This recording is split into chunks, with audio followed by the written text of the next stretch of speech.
Don Global presents the DG Recruit podcast on everything headhunting and recruitment. Achieve the life and career you envision. What's up, game changers? It's your host, Don, founder of Don Global, the headhunting and career coaching company helping you achieve the life and career you envision. In today's DG Recruit episode, I'm going to cover how do you deal with passive-aggressive or straight-up aggressive candidates. As headhunters, you will see very early on in your career, perhaps even your first day, how annoying and horrible and frustrating people can be. Could be a client, but most likely you're starting off with candidates. Most of us are still recruiters, so we're very much dealing with candidates day in and day out. So it's very likely that even the first day of work, and absolutely the first week, you will be tormented by these really mean and horrible candidates. There are plenty of them out there, and guess what? It's your own problem that they exist in your sphere. So today I'm going to walk you through how to deal with them and also how to avoid dealing with them. The first problem with these candidates is that they're very much feeling comfortable with you to treat you poorly. That could be related to a few different factors. One is that you're too young. A lot of your candidates are going to be older than you, so they probably don't take you seriously and feel a superiority complex over you. The only way to really combat that, like I mentioned earlier in some of my other podcast episodes, is to start acting in a more mature manner and mirror match their speaking tone as well. So for young people, when we are trying to do our job, we have to be very mindful of our vocal tone and the way we speak. So we covered downspeak and upspeak in previous episodes. If I were you, I'd go back and check that out. You can also go to the Daily Don podcast that has a whole episode on upspeak and downspeak. I'll definitely cover this in another episode again. But the whole point is, when we are young, we are going to be A, taken advantage of, B, belittled, C, not taken seriously. The list goes on, and that comes with us being young and people again feeling too comfortable.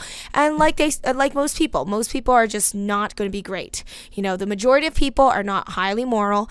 Certainly your candidate network, a lot of these people are not going to be the best people in the world, so they're just not going to be treating everybody awesomely. That's just not who they are, and the majority of people are not that great. So you can expect that from the majority of people. Other than managing your own vocal tone and basically setting the stage, another issue is that you want to let people know in advance on the first call that you're not to be trifled with. So not only do you have to adjust your vocal tone, you also have to set the stage. So my second tip is to set the stage. And what do I mean by set the stage? Well, you fight those microaggressions earlier on in the process. Don't wait until they snap at you to then correct them. Just like animals, don't wait until they bite you to discipline them. You want to get ahead of the game, and you want to do it early. You want to set the stage from day one.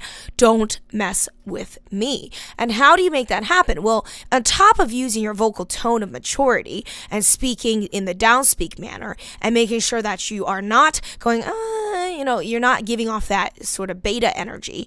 You want to give off that alpha energy. You want to be listening, but at the same time, you want to let them know, I will correct you. So setting the stage means pushing back.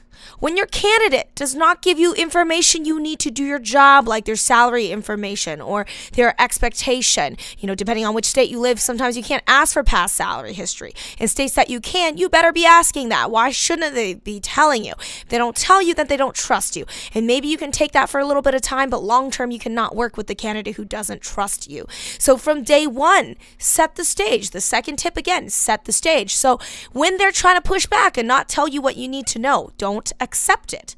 Say, I need to learn this to work with you because here's how it's going to break down. If I don't know where you're at and I don't have a lot of information on you, how can I go to my vast client network to really represent you to them? I'll look like an idiot. They're like, do you even know your candidates? How do you not know your product? So if I'm trying to sell something, in this case, your expertise and your potential to get you a higher offer, to get you a better job opportunity, how can I do my job if I don't know what you're all about?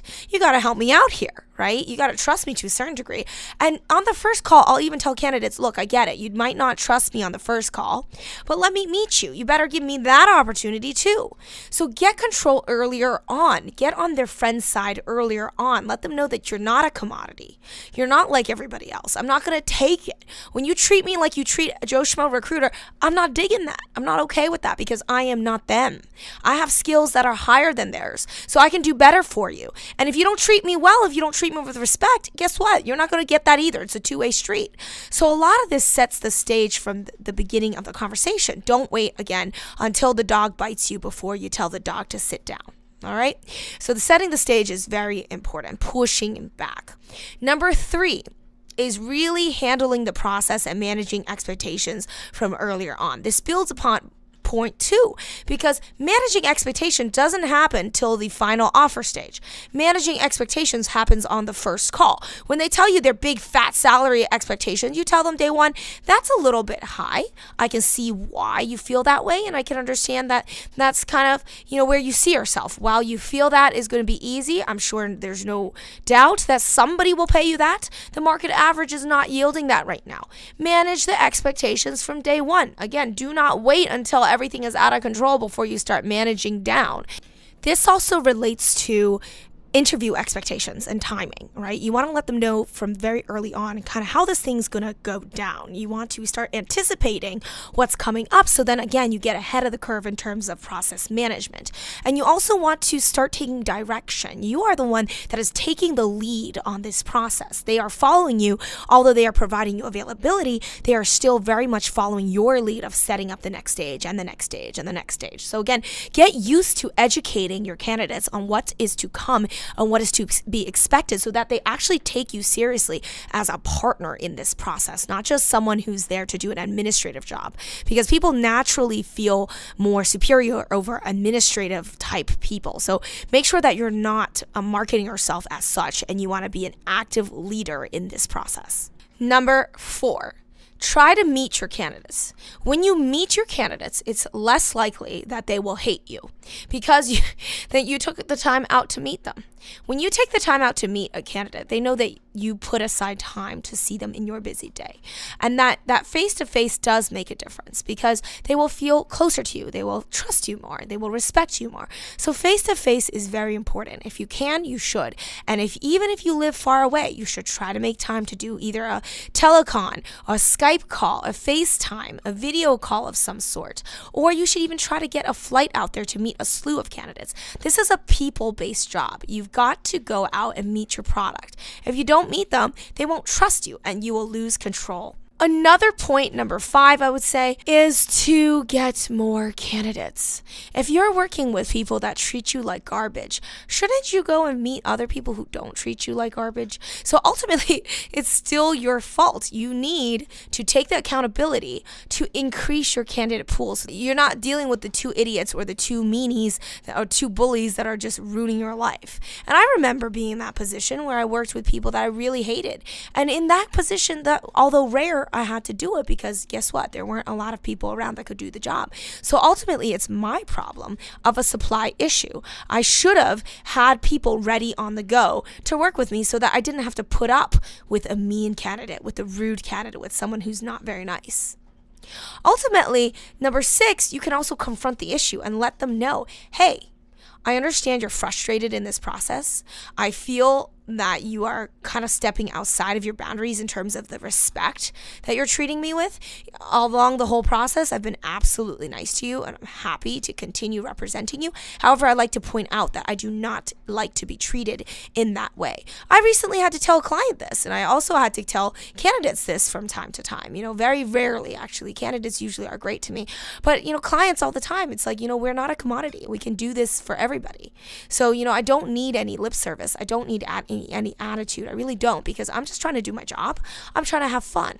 And if you want to make it miserable for me, that's your choice. I don't enjoy that, and I certainly don't think you enjoy that. And I hope that we can be friends, and I hope that we can treat each other with the same level of respect. Confront the issue head on. Don't let them treat you like this long term. Tell them that this is not okay. This is not who you are, and you don't want to be mean to them, and you want to be on the same side. Ultimately, everybody has to be on the same side. So, When you're talking to clients or candidates who treat you mean, who are passive aggressive, you can consider any of the options I told you earlier. These 6 different strategies all work in different scenarios. And again, protect your best interests because ultimately you know what you have to do based on the labor forces of your market.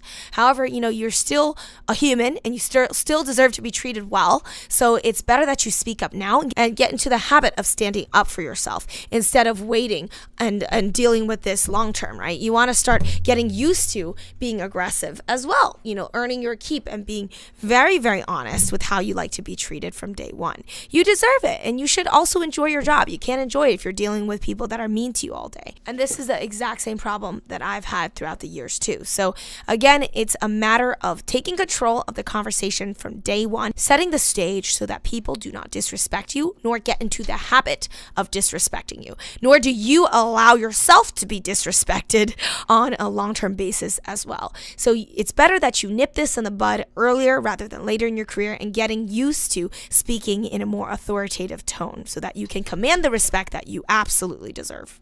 I hope DG Recruit is helping you understand the realities, challenges, and opportunities when it comes to headhunting and recruitment. Whether you're already a top biller or an aspiring headhunter, I'd love to get to know you. Sign up at donnaglobal.com to stay in touch on all aspects of career coaching and headhunting. Connect with me on LinkedIn. I'll see you there. Thanks for tuning in to DG Recruit. This has been a production of Donna Global.